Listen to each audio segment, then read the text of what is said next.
පරාජයට පත් වුණ කණ්ඩායම් විසින් විශේෂයෙන් මුස්ලිම් ප්‍රජාව ඉලක්ක කරගෙන අසත්‍ය ප්‍රචාර ගෙන යන බව ජනාධිපති අනුර කුමාර දිසානායක මහතා පවසනවා. ඒ මහතා මේ බව ප්‍රකාශ කරේ මඩකලපුව දිස්ත්‍රික්කයේ පැවති ජාතික ජනබලවේගයේ රැස්වීමක් අමතමින්. විශේෂයෙන් මුස්ලිම් ජනතාව ඉලක්ක කරගෙන අසත්‍ය ප්‍රචාර දියත් කරමින් සිටිනවා. මම දන්න WhatsApp group වල යන ඒවා. සෝෂල් මීඩියා වල යන post එක බලන්න කලින් දැම්මේ කවුද කියලා බලන්න.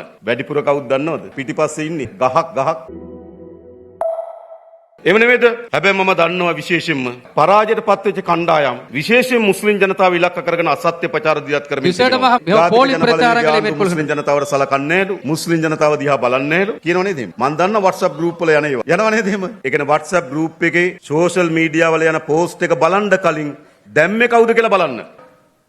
කවුද? ඔය හැම post එකක් පිටිපස්සෙම කට්ටියක් ඉන්නවා. වැඩිපුර කවුද දන්නවද? පිටිපස්සේ ඉන්නේ ගහක්.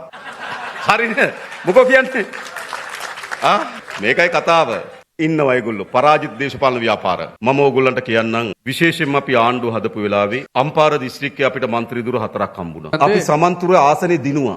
මුස්ලිම් ජනතාව විශාල ඡන්ද දුන්නා. හැබැයි ඡන්දෙන් ආව 4 දෙනාම සිංහල മന്ത്രിවරු. අපි ජාතික ජනබලවේගයේ තීන්දුවක් අරන් තිබුණා. ඡන්දෙන් නොතීරුණු අයට മന്ത്രിදුර දෙන්නේ නැහැ කියලා. හැබැයි අපි ඒ තීරණය වෙනස් කරා. අපි තු අම්පාර මුස්ලිම් ජනතාව විශාල ප්‍රමාණයක් ඡන්ද දීලා තියෙනවා. හැබැයි මුස්ලිම් മന്ത്രിවරයෙක් ඇවිල්ලා නැහැ. අපි යන්න ඡන්දෙදි නොතීරුණු ආදම් බාව සහෝදරයා පාර්ලිමේන්තුවේ ජාතික ලැයිස්තුවෙන් ගත් අපි හිතන මුස්ලිම් ජනයාගේ නියෝජනයක් අවශ්‍යයි කියලා. ඒ වගේම ඕගොල්ලෝ දන්නවා පාර්ලිමේන්තු ව්‍යවස්ථා සභාව. ඉතාමත් ප්‍රබල ආයතනයක්. පොලිස්පතිතුමා පත් කරන්න එතනින්, ගවනිසුරුතුමා පත් කරන්න එතනින්, නීතිපතිතුමා පත් කරන්න එතනින්, මැතිවරණ කොමිසම පොලිස් කොමිසම සමාබෙදී වැදගත් කොමිසම් පත් කරන්න එතනින්.